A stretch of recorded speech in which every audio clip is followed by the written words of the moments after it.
Fala aí pessoal, beleza? No vídeo de hoje a gente vai bater um papo sobre linguagem de programação. Eu vou te contar como eu escolhi C# e como eu escolhi outras linguagens para estudar também, para te dar um guia, uma base aí, para você poder ter um caminho, uma segurança melhor aí na hora de escolher qual linguagem de programação estudar. Eu sou o André Baltieri, ou Balta, 11 vezes Microsoft MVP. Tá conhecendo meu canal por esse vídeo, não esquece de se inscrever, curtir e compartilhar, que isso ajuda muito o nosso trabalho mesmo. E agora bora lá entender um pouco mais como você pode fazer para escolher qual linguagem de programação estudar.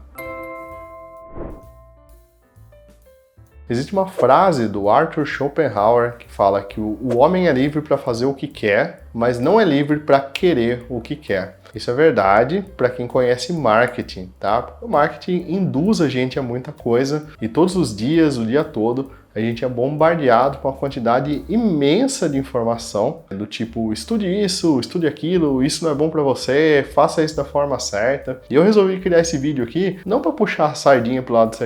É claro, eu vou falar do C# porque é a linguagem que eu mais estudei e a que eu mais gosto, mas eu queria contar para vocês também nesse vídeo como eu escolhi o C#, como que eu escolhi estudar linguagens como Rust, Dart, JavaScript, TypeScript, Python, né? Por que eu tomo essas escolhas e o que eu considero na hora de escolher, esquecendo o marketing, esquecendo o Instagram, esquecendo aquelas promessas mágicas que a gente vê na internet. Aliás, esse vídeo está na internet. Quando eu comecei programação era um pouco mais fácil do que hoje. Por que mais fácil? Porque a gente tinha uma escassez muito grande de informação. Então as informações que a gente tinha era Visual Basic ou Delphi, então a gente basicamente tinha que fazer uma escolha na linguagem de programação e estudar ela, tá? E na base, né, no técnico ali, quando a gente começava a estudar, a gente tinha basicamente duas linguagens também, C e Pascal, né? Eu optei por C na época, né? Eu fui pro colégio técnico aprender C, tá aqui um disquete com meus programas, né? Na verdade ele deve estar desmagnetizado hoje já, não deve mais funcionar esse disquete hoje, mas esse é onde eu armazenava meus programinhas em C ali que eu fazia, que eu gostava muito, né? Então eu comecei a linguagem de programação com C, gostava muito C, C++, C++ já era usado para jogos, já era a base de muita coisa, e eu comecei gostando e indo para essa área, mas na época eu já tive que escolher entre C ou Pascal, e depois, quando você ia para uma linguagem mais visual, né, Windows ali, né, aprender o desktop, você tinha que escolher entre Visual Basic ou Delphi. O que muda de lá para cá, né, desse tempo para hoje, é que hoje a gente tem muito mais opção, hoje a informação é muito vasta, você consegue entender e aprender o que você quiser na internet, mas a gente tem em contrapartida uma gama de informações muito ampla. Então, se você tá na internet, é o tempo todo bombardeado com aprenda JavaScript, Python tá no topo das linguagens e de repente o C# sobe e não sei qual linguagem desce e falam para você fazer assim, falam para você fazer assado, né? É muito confuso, né? Muita informação para você reter na cabeça. E a primeira dica que eu dou para vocês aqui, né, o primeiro item que eu falo é que eu não vou muito por tendência das linguagens. Claro que eu sempre olho o mercado, sempre olho os itens aqui, eu vou fazer uma lista para vocês aqui, vocês tirarem uma conclusão melhor. Mas assim, dado que eu escolhi o que eu vou seguir, eu sigo aquilo e pronto, porque eu sei que no fundo não tem uma linguagem certa, não tem uma linguagem assim que vai ser fantástica e que vai superar todas as outras. Tem aquela que você gosta de trabalhar, que você acredita que funciona, que resolve os seus problemas, né? E aí em diante é só você seguir, você ficar bom, se especializar nessa linguagem. Então, se você escolheu Python, JavaScript, C#, né, aqui com Balta, para aprender com Balta aqui, é claro que segue nisso, né, segue firme nisso daí, porque uma vez que você dominou bem ela, depois para você migrar ou aprender outras linguagens, é bem mais tranquilo. Mas claro, você não veio aqui para ouvir um depende meu, né? Você veio aqui para ver uma lista concisa de itens aqui. E eu criei um método MMPEALPI, que é o método mágico para escolher a linguagem de programação ideal. Tá? Claro que é uma brincadeira, né, gente? Não tem um método mágico assim, mas eu gostaria de colocar em contraste algumas coisas aqui para vocês que eu sempre levo em consideração. Primeira coisa que a gente precisa entender, o esforço de aprendizado vai ser sempre constante. Então é uma coisa que nunca vai variar. Você vai sempre usar X quantidade de horas para dominar qualquer assunto no aprendizado. Quero ficar bom no tênis, vai precisar jogar 50 mil horas de tênis. Quero ficar bom no C#, vai precisar programar 50 mil horas no C#. Quero ficar bom no JavaScript, vai precisar programar programar 50 mil horas no JavaScript. Isso não vai mudar, a sequência é sempre a mesma. Tem até estudos, né, que mostram aí que pessoas que têm já 100 horas numa atividade dedicadas ali, elas já são melhor que a maioria das pessoas, tá? Mas 100 horas é muito pouco, basicamente, para você conhecer alguma coisa ali. Então eu acredito que não vale a pena, tá? E esse esforço, ele vai ser sempre empregado na linguagem, né, de programação no geral, de duas formas, tá? Quando vocês começam com JavaScript, por exemplo, você tem um caminho muito mais fácil. JavaScript e Python são mais fáceis de aprender. Nossa, então eu vou escolher eles, né? Então essa é a escolha ideal para mim. Pode ser que sim, tá? Pode ser que você tenha mais atritos ali no começo, que você queira começar de fato com essas duas. E aí existe até as premissas que falam assim, JavaScript você não precisa nem instalar para trabalhar. Você pode fazer os exercícios aqui, você pode estudar direto do browser. Né? Parece um negócio muito bom, gente, mas no mercado de trabalho você nunca vai usar o JavaScript direto no browser. Você vai ter uma IDE para trabalhar, então você vai passar pelo processo de instalação. Você só está jogando isso mais para frente. Então assim, a quantidade de horas é a mesma. Você só está deixando de aprender algumas coisas aqui e vai precisar aprender isso lá na frente. Ponto. Então, quando eu comecei lá em C, por exemplo, C é uma linguagem mais baixo nível. Então, no C você tem que fazer alocação de memória manual, com malloc, free para liberar essa memória depois. Você tem muito a parte de tipagem de dados, tipos de dado importam muito no C, assim como no C#, tá? Então, é uma parte que envolvia muita hora. Você trabalhava muito, tinha muito estudo para ter como resultado um console application, né? E aí você fala, nossa, não é nem algo visual, não é nem algum HTML, nem nada assim, não. Era um console application. Você trabalhava isso. Só que em contrapartida, em contraste, hoje, tudo que eu aprendi nessa época, hoje ele vale a base para eu aprender muita coisa nova. Então, quando eu olho o Rust, Borrow, Checker, toda a parte de memory safety do Rust lá, que é complexo para muita gente, você vai chegar e falar assim, cara, isso aqui é tipo outro mundo, isso é muito complicado e tal. Você já tem uma base, você já aprendeu isso lá, tá? Não é a mesma coisa, mas assim, você faz um depara, você consegue sair do outro lado. Então, assim, você vai passar pelo caminho difícil, você só tem que escolher antes ou depois, tá? Se é no começo ou no fim. Eu fui escolhido para trilhar o caminho difícil no começo. E por que eu gosto disso? Por que eu recomendo você começar pelo mais difícil? Por um simples fato. Biologicamente falando, a gente vai perdendo a capacidade de aprender com tanta facilidade com o tempo. Você vê que uma criança aprende muito mais fácil do que a gente aprende hoje, né? Você olha a criançada mexendo no celular e fala, nossa, sei lá, na minha época acho que eu comia terra nessa idade. Isso biológico, tá? Isso é natural. A gente vai perdendo a capacidade. Não é que você vai ficar burro, mas você tem mais dificuldade para aprender. Então, se você aprende já no começo, você tem um caminho mais fácil depois, né? Mais fácil para você no fim. O tempo também é um outro fator essencial. Quando você é mais jovem, você tem muito mais tempo. Você precisa lidar com muito menos coisas do que quando você é adulto. Então, é muito mais fácil você focar aqui. Então, é mais fácil você aprender as coisas difíceis no começo. Se você está começando, quer optar por algo difícil, já é sensacional. Entender estrutura de dados, entender algoritmo, partir para essa área de como funciona a memória, né? Todo esse mais low level aí, ele vai te dar uma base boa para o resto de programação. Então, eu estou dizendo que a ordem dos fatores altera o produto? Sim, a ordem dos fatores altera um pouco o produto. Não significa que você não pode começar agora e aprender. Fala, bom, aprendi JavaScript até agora eu quero ir para um C#, para algum outro item. Beleza, dá para ser feito, só que você tem que trilhar algumas outras coisas que provavelmente você não trilhou nessa parte do JavaScript, tá? A não ser que você tenha pego um material muito bom de JavaScript que tenha te ensinado como funcionam as virtual machines, como que funciona o core, né, do JS, JS Core e alguns outros itens que rodam por baixo dos panos lá, o que eu acho difícil acontecer, mas fora isso, realmente deve ter ficado bastante gap para trás, porque normalmente o pessoal não se atenta nem aos tipos de dado, né? Isso eu falo porque a gente estava no encontro premium outro dia, eu estava mostrando o Rust, Virtual Machine, um monte de coisa low level pro pessoal, foi um encontro dedicado para isso, né? E aí eu estava comentando sobre a tipagem no JavaScript, né, que de certa forma ela é inferida, de certa forma ela existe, e o porquê o TypeScript é tão importante para o JavaScript. Porque quando você tem a tipagem ali, quando você não muda o tipo de dado, aquilo ali, de certa forma, fica no core, na engine do JavaScript ali, e é executado com muito mais facilidez, com muito mais rapidez, né? Então o parse é muito mais otimizado, a parte de análise do código, né, que são as etapas da compilação, elas são muito mais otimizadas naquele momento ali, tá? Mesmo o JavaScript sendo interpretado, ele tem muita coisa nesse nível aí. Só que, de novo, quase que vão te falar que isso não vale a pena ser estudado, tá? tá? Mas no fim vale sim, porque é como a máquina funciona, como o computador funciona. Se uma hora você tiver issue de performance, memory leak, você precisar de fazer alguma coisa com mais performance, você vai ficar simplesmente travado, porque você não sabe como as coisas funcionam. Até os conceitos de variáveis, constantes, alocação na memória, o que vai para heap, o que vai para stack, como que isso funciona, que é basicamente o básico ali, né, da programação, muitas vezes eles se perdem nesse conceito, né? Então esses conceitos ficam muito vagos ali no dia a dia. Quando você vai para um outro patamar de código, isso daí acaba te impedindo de melhorar. Mas dado esse big disclaimer aí sobre essa questão do tempo, né, de quando aprender e aprender o mais rápido possível por decisão difícil, normalmente quando a gente toma uma decisão difícil é sempre coisa que vai fazer a gente crescer, gente. Dificilmente as decisões fáceis vão levar a gente para algum lugar. Papo de coach.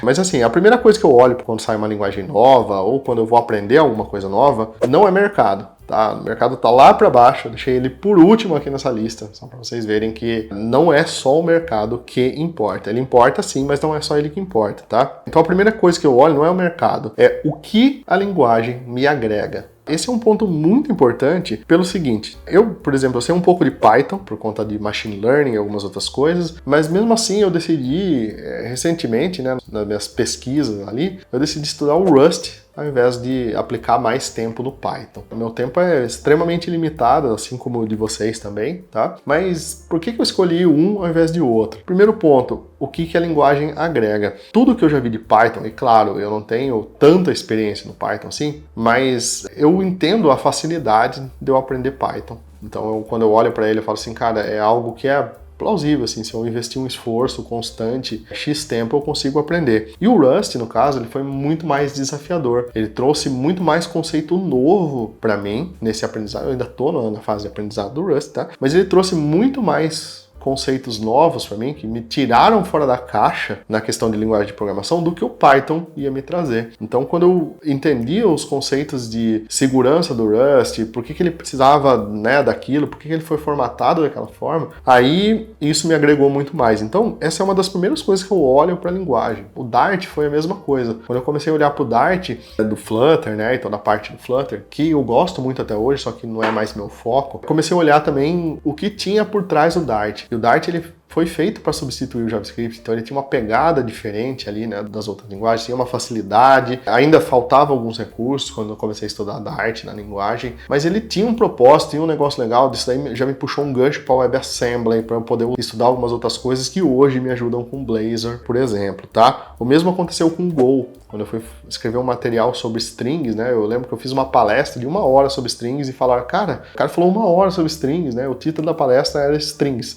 E aí o pessoal até brincou, né, falou assim, cara, você falou 1 hora sobre strings sem enrolar, assim, sabe, sem ficar, string é um tipo, tal. Fui nas entranhas, mostrei Grapheme Cluster, mostrei Unicode, um monte de coisas de string, assim. E aí o pessoal falou, cara, mas de onde que veio tudo isso? E eu falei, cara, isso veio do Go, que um dos founders do Go lá, o Ken Thompson, é também o cara que criou o TF8. Então, olha que legal. Do Go eu já puxei alguma coisa que me agregou para essa parte de strings no .NET, né? A parte de runas do .NET foi muito baseada nessa parte de strings do Go. Então, assim, a primeira coisa que eu olho é isso. O que essa linguagem pode me agregar? Swift também é uma linguagem que, visualmente falando, cara, me agrada demais, tá? Eu já fiz 2 propostas para o C# baseado em coisas que eu vi no Swift. Então, assim, primeiro ponto, o que isso agrega para mim? Se não for agregar nada, se for só um negócio que eu tô aprendendo porque, tá em trend no mercado e tal, beleza. Acho que não vale muito, entendeu? Se eu depois, sei lá, se eu me esforçar 2 meses aí, eu consigo aprender. A segunda coisa que eu olho, e que eu olho com muito carinho, é o material que a gente tem sobre essa linguagem. Porque estudar é uma coisa que é um pouco corrida para mim hoje, tá? Eu gosto muito de estudar, eu estudo o tempo todo, já fiz um vídeo sobre isso, mas de fato, assim, parar para estudar, eu tenho que parar para estudar uma coisa que seja muito assertiva. Então, às vezes eu passo um tempo mesmo olhando pro material que tem sobre aquilo, para curar o material, ver quem fez o material, da onde veio esse material, para depois de fato estudar. Então, assim, a primeira coisa é material triado e quem está por trás desse material. Às vezes no JavaScript eu me senti assim também, quando eu fui para React, né? Eu já criei curso de React aí, e tinha muito material, mas tinha muito material, assim, básico, né? Básico, vou definir básico aqui, tá? Muito material que ensinava a criar apps com React, que ensinava a usar Redux e alguns outros itens do React, mas não que me ensinava a fundo o que eu queria saber sobre o React, por exemplo, tá? E eu coloquei até um ponto aqui que, assim, ó, a popularidade, ela não reflete a autoridade. Por exemplo, aqui a gente tem 75 mil pessoas, 75 mil inscritos no canal, mas isso não reflete a minha autoridade sobre o assunto. Às vezes eu sou uma pessoa que fala muito bem, então eu cativo muito vocês no vídeo, vocês assistem o vídeo porque vocês gostam de me ouvir falar, mas não significa que eu sou uma autoridade no assunto, tá? Na minha visão, por exemplo, a questão do MVP,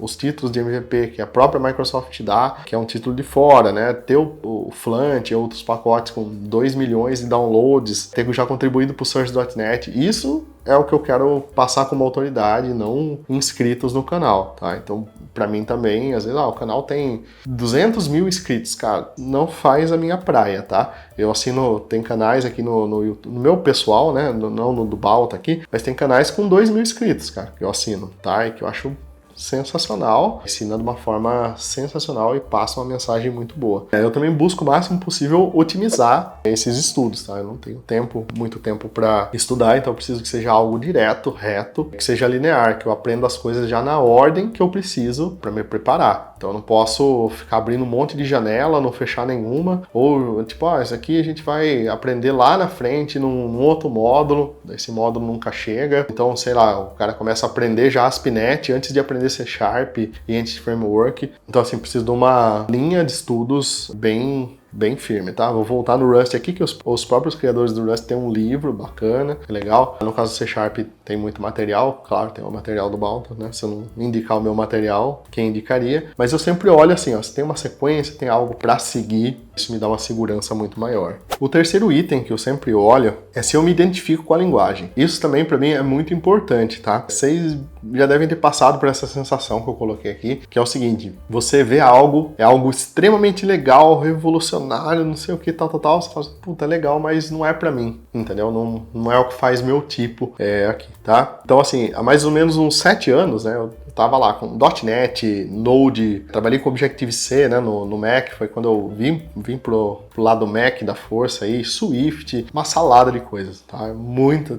Tava muito saturado de coisas. Eu dei uma pausa, dei uma respirada, falei, cara, preciso focar em alguma coisa, né? Preciso focar numa linguagem, focar em algo pra seguir. Foi daí que eu falei, cara, já tô no C# há um bom tempo, vou focar mais em aprender C#, vou tocar a minha carreira direcionada aqui pra .NET e C#, tá? Então precisa dessa dedicação, porque você precisa voltar pros fundamentos, você precisa descer do tamanco, né? Você precisa vestir, calçar a sandália da humildade e falar assim, cara, será que eu sei o básico? Até deixar uma pergunta para vocês aqui. Qual que é a diferença de referência e ponteiro? Tá? Uma pergunta simples, mas básico. E aqui tá o pulo do gato, tá? Sempre vai olhar para trás e falar assim, cara, e se eu tivesse ficado no Swift? Se eu tivesse ficado no Java, né? E se eu tivesse ido para uma outra linguagem de programação, Python na época, que hoje tá lá no topo das linguagens mais utilizadas, tá? Muito por conta de machine learning e outras coisas de AI. E se eu tivesse feito isso? Cara, não dá para saber, entendeu?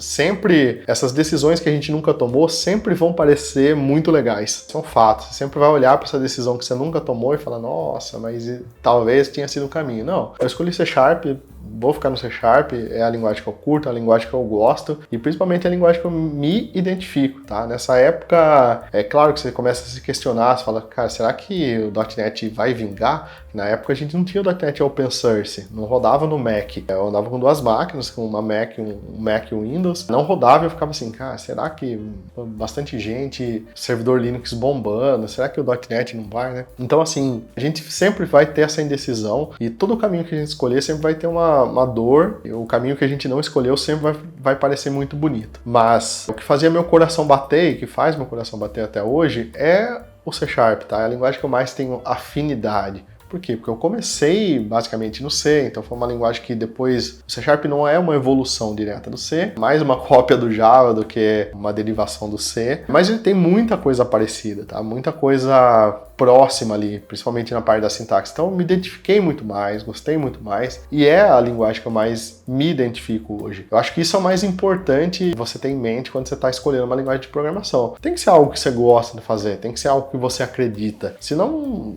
é muito difícil você tocar pra frente, entendeu? É a mesma coisa assim, eu com outras linguagens. Eu vou fazer curso de Python? Posso fazer, posso aprender, ensinar pra vocês. Posso fazer curso de Rust? Posso vir aqui e colocar. Mas assim, o que faz meu coração pulsar mesmo, a linguagem que eu gosto é o C Sharp. Enquanto eu puder tirar proveito dessa linguagem, eu vou tirar proveito. E se um dia acabar, daí eu vou fazer esse mesmo processo para escolher uma outra linguagem, né? E aí a gente vai seguir nesse mesmo caminho, tá? Então assim, não pensa assim... Qual que é a melhor? Pensa assim, qual que faz sentido para você, qual que você curte programar, que você se sente bem. E assim, uma hora que você ficar bom nessa linguagem, tá? E aí, vendo tudo que essa linguagem tem mesmo, entrando nos detalhes, daí pra você migrar para uma outra linguagem, não é um trabalho difícil. A quarta coisa que eu olho é o uso dessa linguagem, a aplicabilidade dessa linguagem, principalmente no meu dia a dia. Não dá para resolver tudo com C Sharp, vocês sabem disso. Assim como não dá para resolver tudo com JavaScript, não dá para resolver tudo com Rust ou qualquer outra linguagem, tá? Mas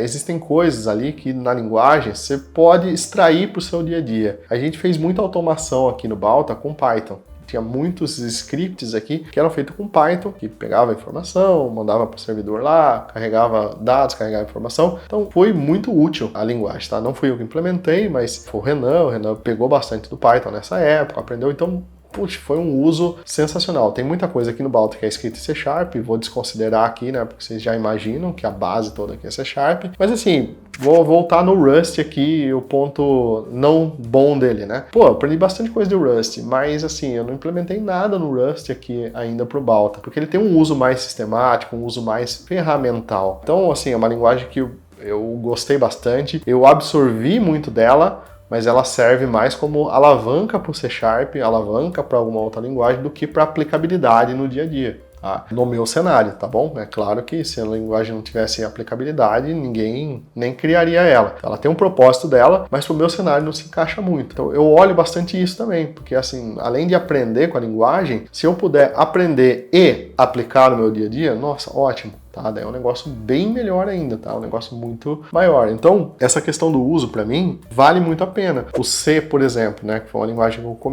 comentei com vocês. Eu usei o C no Encontro Premium, mostrei pro pessoal como que funcionava uma Stack-Based Virtual Machine escrita em C, como que é essa implementação, né? O .NET, o Java, o Go, usam máquinas virtuais para serem executados, mas como que isso funciona por baixo dos panos, né? Da onde que eu tiro isso? Então, pô, fiz exemplos em C pro pessoal ali, foi legal, então usei no aprendizado também. JavaScript já usei bastante aqui também para fazer a interação, principalmente uma época que a gente estava fazendo backup do servidor de vídeo e ele tinha uma API só lá que era malucona, trazia um monte de informações, para tipar tudo aquilo em C Sharp, falei, cara, não vale a pena, vamos fazer no Node. A primeira versão do Balta também foi Node, Mongo e Angular. Então assim, a gente precisa usar no dia a dia para ter a noção da linguagem, assim. Se ela puder agregar no conhecimento e também agregar no dia a dia, ótimo, melhor ainda, tá? E claro, a quinta e última coisa que eu olho aqui é o mercado, tá? Então, tava na cara já, né, esse item aqui, porque infelizmente não tem ainda meio de pagamento com abraço, tá? Infelizmente você não consegue pagar boleto com abraços ainda, você tem que ganhar dinheiro para pagar, tá? E aqui eu voto muito forte pro C Sharp por conta disso. Eu acho que o C Sharp ele faz um intermédio muito bom nessa parte. Ele é uma linguagem que ele te força a aprender coisas maiores, tá? Orientação a objetos, Solid, Clean Code. Ah, mas eu posso aprender isso no JavaScript? Pode, cara, mas se você olhar 80% dos materiais que tem de JavaScript não falam sobre isso, às vezes não falam nem sobre testes de unidade. Então no C Sharp isso já é mais cultural, tá? Se você vai na base do C Sharp, você já tem esses tópicos fundamentados, que vêm do Java, o Java também tem isso muito forte. Então já é mais enraizado esse pessoal. Então ele já te força a ter esse conteúdo, a ter esse aprendizado. E paralelo a isso, é uma linguagem muito usada no mercado. Então muito do mercado roda Java e .NET. Java e .NET ficaram brigando com a maior fatia do mercado por um bom tempo, né? Acho que 2011, 12 pra cá só que foi começar a surgir coisas com JavaScript, né? Antes disso, pré-isso, 2000 a 2010, 10 anos aí, a gente tinha uma briga enorme entre Java e .NET, dominando uma boa fatia do mercado, e hoje ainda domina boa fatia, tá? Então o C# ele acaba sendo um intermédio nesse cara aí, ele é um cara que ele te força a estudar mais, o começo dele é mais difícil, né? Você vai começar lá no curso gratuito de Fundamentos C# do Balta, por exemplo. Cara, 144 aulas, 12 horas de curso, você fala, putz, demora, gente. Demora, tá? Então essa daí é só hora-aula do curso, fora os projetinhos que a gente faz lá, fora os estudos que você tem que fazer. Então é um processo longo. É console application. Você fala, nossa, mas é console application. É, porque assim, você tem que ter a base, tem que ter o fundamento. Pra hora que você chegar lá no ASP.NET, lá longe, daí você, putz, você entende tudo que você tá fazendo. Você não tá simplesmente copiando e colando, entendeu? Então não faz sentido pra mim fazer esse tipo de coisa, e como não faz sentido pra mim fazer, não faz sentido pra mim ensinar também, tá? Então assim, essa ótica do mercado da linguagem é muito importante, sim, com certeza, mas eu acredito que ela não é a mais importante, tá? Você precisa saber uma linguagem de mercado, concordo, só que assim, de novo, se você começa a estruturar a forma como você aprende, né? Se você cria um plano de aprendizado, às vezes essa linguagem, ou até o framework, né? Que o mercado vai pedir muito, né? Você vai para uma entrevista e eles vão perguntar assim, você programa em Angular? Você programa em ASP.NET? Fala, não, porque o Angular é um framework, ASP.NET é um framework. Eu programo em C#, programo em JavaScript e uso o TypeScript, que é um superset do JavaScript. Mas, obviamente, o pessoal não vai saber isso. Então o pessoal vai pedir framework, vai pedir essas coisas. Mas você tem que estar preparado para absorver essas coisas, senão você vai ficar uma pessoa que trabalha muito com framework, mas que não entende muito o que está fazendo. E se depois troca lá de Angular para React, por exemplo, daí, putz, bate aquele desespero. Fala, cara, agora eu preciso aprender React. Eu tenho um mês para aprender React. Fala, cara, não é assim que vai acontecer, entendeu? Primeiro porque tem muita coisa envolvida no aprendizado. E segunda coisa é que, como você não tem uma base sólida, para você aprender em um mês um framework que seja, já é mais difícil, entendeu? Então você está muito acostumado a criar apps, a fazer coisas práticas, você precisa sempre de uma coisa prática ali para fazer. Nem sempre o estudo vai casar nisso daí, tá? Então nem sempre isso que é de mercado vai ser bom para o seu estudo, tá? Pensa que o mercado ele quer resultado, o foco dele é resultado. Então o foco dele é você ir lá fazer e entregar. E aí ele vai ganhar dinheiro em cima disso, vai te pagar em cima disso. Esse é o foco dele. Se você tá aprendendo, não tá, daí é um problema seu, entendeu? Então você tem que pensar nisso também, porque daqui a pouco você não é mais útil dentro desse projeto, te desalocam desse projeto e aí bate o desespero, porque né? Você é muito voltado para framework, muito voltado para coisas que estão mais ali no alto nível, que às vezes até a IA vai substituir, e aí você não consegue focar, né? Não consegue aprender a base, tá? Pensa que se a IA vai substituir ou não é o tópico para um outro vídeo, claro, mas assim, pensa assim que a gente precisa de programador para programar a IA. Tá, então, se você não conhece esses fundamentos ali para poder criar IA um dia, então há uma possibilidade sim da IA poder te substituir ou substituir parte do seu trabalho. Mas é um assunto para outro vídeo, vocês deixam aí no comentário o que vocês querem que eu traga mais desses assuntos aqui. Mas é isso aí, pessoal. Faz sentido para vocês esses pontos que eu coloquei? Eu queria trazer para vocês aqui esse guia, porque vocês veem eu falando de algumas outras linguagens, o foco do Balta é muito .NET e por um longo tempo vai ser, é a minha linguagem mãe aí, né, o C#. Eu fui para a Microsoft agora recentemente, lá nos Estados Unidos, para pegar esses conteúdos para vocês C#, .NET, então é o foco que a gente vai continuar aqui, mas vocês veem que direto eu posto no Instagram, eu posto algumas coisas assim, que eu estou estudando outras linguagens porque eu gosto, mas fica sempre essa questão, por que o Balta escolheu estudar isso, né, qual que é a estratégia dele por trás disso, né, e eu resolvi trazer para vocês esses pontos aqui, porque eu acho fundamental que vocês consigam tomar a decisão por si só e não serem levados pelo marketing nessa decisão aí, não deixar qualquer turbulência colocar alguma informação na sua cabeça, tá bom? Se vocês acharam válido, se vocês acharam legal esse conteúdo, esse tipo de conteúdo, deixa seu comentário aí no vídeo, né? Comenta também aí qual ponto você gostou, qual você sente mais dor. Um abraço e até o próximo vídeo.